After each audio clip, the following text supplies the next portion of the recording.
and welcome to the show. What's going on, everybody? Hope everybody's having a wonderful night. So welcome back to Life is a Beach. Life is a beach. Why not? Here we are. So, what are we going to talk about tonight? So what do we want to talk about? Let's talk about blowing up the drug boats. Blowing up the CIA drug boats. That is what we're talking about tonight. What do you think about that? What do you think about the U.S. finally intervening militarily in the drug trade? Do you think that's a good idea? I think it's a wonderful idea. I don't know why we haven't been doing it from the very start. I don't know why we've white gloved the drug trade for all these years. Oh, we all know why. Because the CIA wouldn't make its money. The CIA got to get paid, you know? We got to get paid. Playing with my emotions, Smokey. Big worm. Big worm needs to get paid. The person walking around with this big stick needs some black market money. And not to mention, we need to flood the streets with drugs. We need to keep the money and drugs flowing. Because, you know, what a better way to bring down a society than flood the streets with drugs. What a better way to split up families and create a giant welfare state than to flood the street with drugs. They say it never snows in Miami. Well, that is true. You just have leaning towers of condos with all that laundered drug money. That's why I would never buy a condo in Miami. Like, this was built around the 1990s, 80s. Yeah, I'm not living in that thing. It's like, yeah, this is like perfectly safe. You could buy it for $500,000. It's a one-bedroom apartment. It's perfect. I tell you what, it is the best apartment ever. Pablo Escobar used to own it. We're not talking about that, but yeah. I think that blowing up drug boats is a wonderful idea, and they should continue doing it, because why feel sorry for people that are trying to blow up people's lives? Why not blow up their boats instead of allowing them to blow up people's lives? It's like it all goes back to the Opium Wars, where the Dutch Indian Company used to flood China with opium. Well, now China is flooding the United States with fentanyl.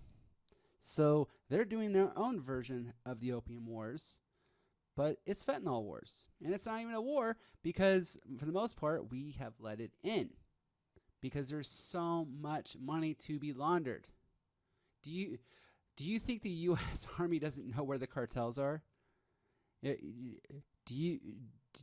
you really think that we don't have like satellites flying and like eyes on targets? We supposedly have the strongest military in the entire world, yet we fumble our way through most skirmishes to basically make them last as long as possible, make much money out of them as possible, which is pretty crazy and very sad. But that's the way we roll.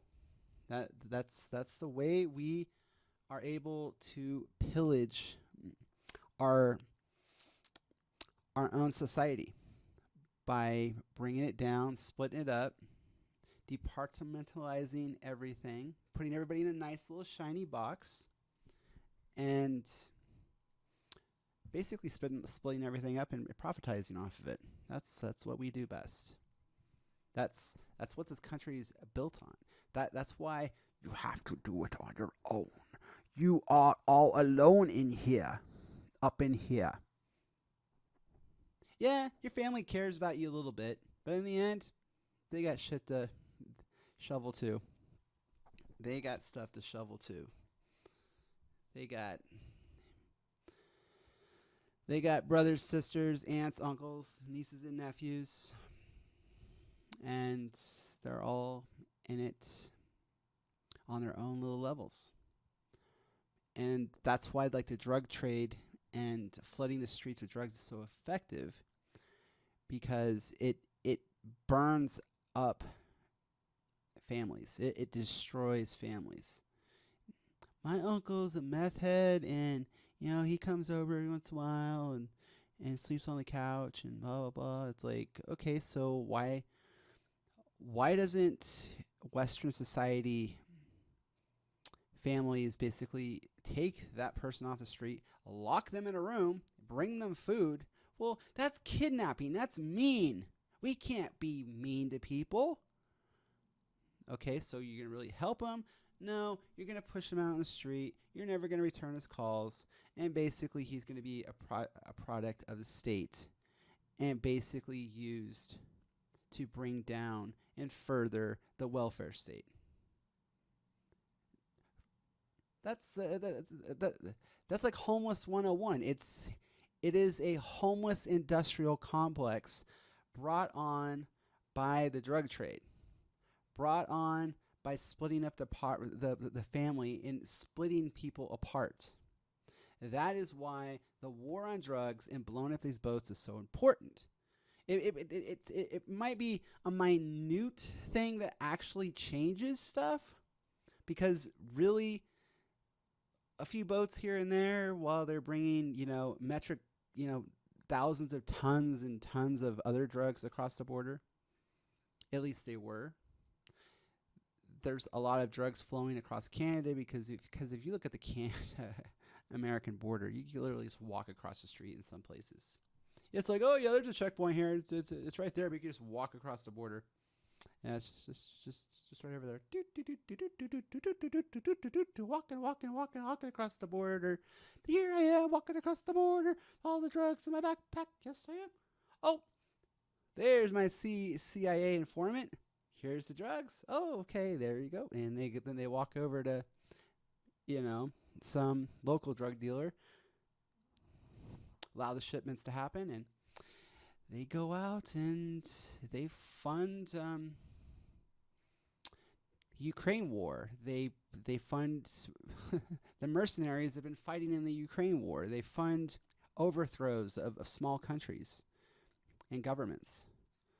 And that's what they've been doing. That's basically how Walmart came to be Walmart. That's how Bill Clinton became president, for Christ's sake. Everybody worships Bill Clinton, yet he is so deep in the Contras. You want it up? Go up. He is so deep in the Contras that he was even in a movie, American Made. Mena, Arkansas. That's how Walmart got its start. He was in the military, and that is how Arkansas was put on the map. What do you think? Do you think that's true? Daddy, I don't know if that's true or not. I'm just assuming that you're saying correct things. But, yeah, that's how Walmart came to power. They helped funnel the Contras, and Bill Clinton became president. Thank you for your service, Mr. President. Thanks for flooding the streets. And thanks for being anti-Reagan, yet you were a part of the entire thing the entire time. But now you're president, playing on that saxophone. I still remember when Bill Clinton came out. And he was playing the saxophone. And he was so cool. He was such a cool dude. Everybody was like, oh man, no more Bushes. Don't stop thinking about the drugs that I helped flood into the country. Don't stop. We're going to lock you up for weed. Yet we helped bring it all in. Yay. Look at me. I'm Bill Clinton. Yay, everybody. And then now I'm in part of the Epstein files. Yes, I am. We almost had Hillary Clinton as president. It's just the Contras didn't happen that long ago, people. This is literally like 35 plus years ago, 40 years ago when this happened. And we had the governor that was in charge of Arkansas as president. And then we almost had his freaking wife as president. And Walmart is one of the biggest box stores in the entire world. And it all came out of the Contras.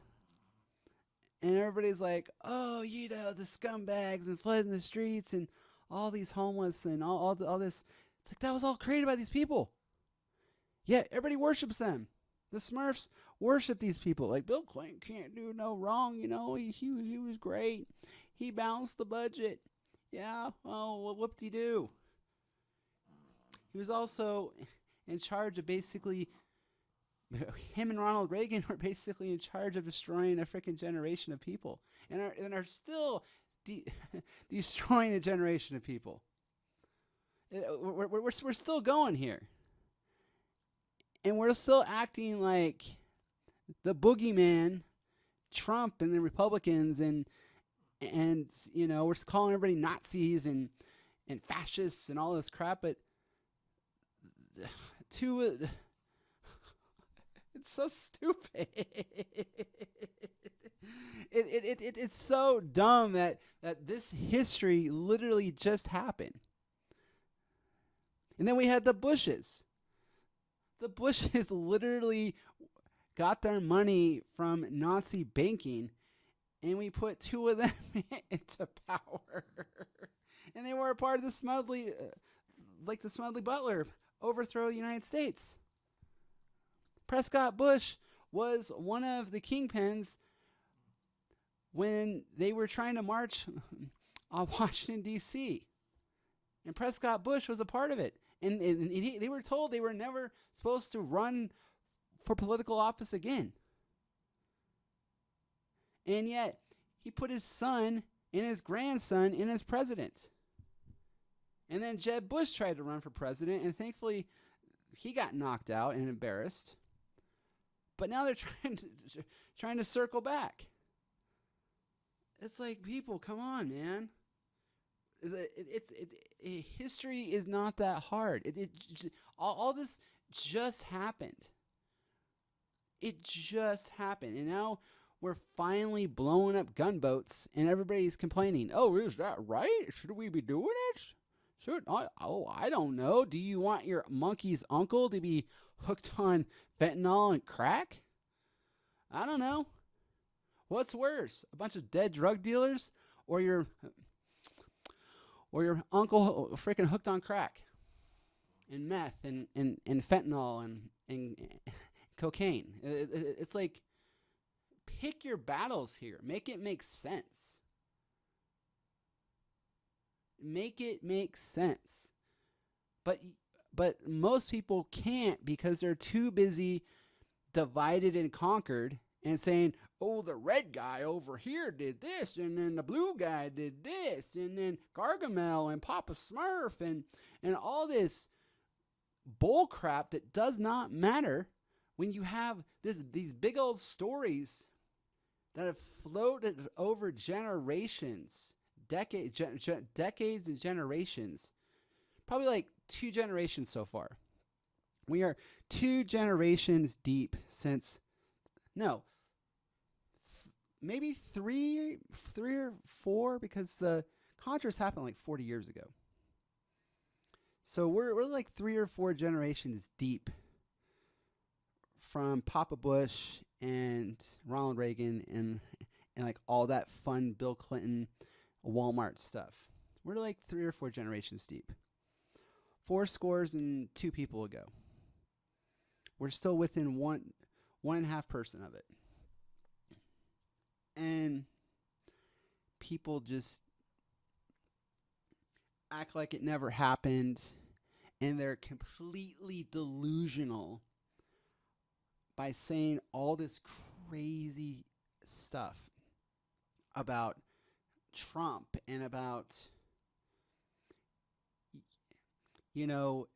having been America first and all this. Oh, you're racist. It's like, how am I racist when literally the people that you worship brought in all the drugs and blew up the entire generations? How are we racist when we're saying maybe we shouldn't have as many abortions, when basically there's been tens of millions of African Americans that have been like genocided because of this whole Ollie North and Contras thing, because they split up the families. And when people get desperate, they do desperate things. It's just how the human nature, the rat brain works. So we got a lot to think about. What do you guys think? What do you guys think of blowing up drug boats, and yet everybody's pissed off about it? Leave a comment, or even if you watch, I might be just not talking to anybody. I don't know. But everybody have a wonderful night. Thanks for watching. Enjoy. Hope you love the beach.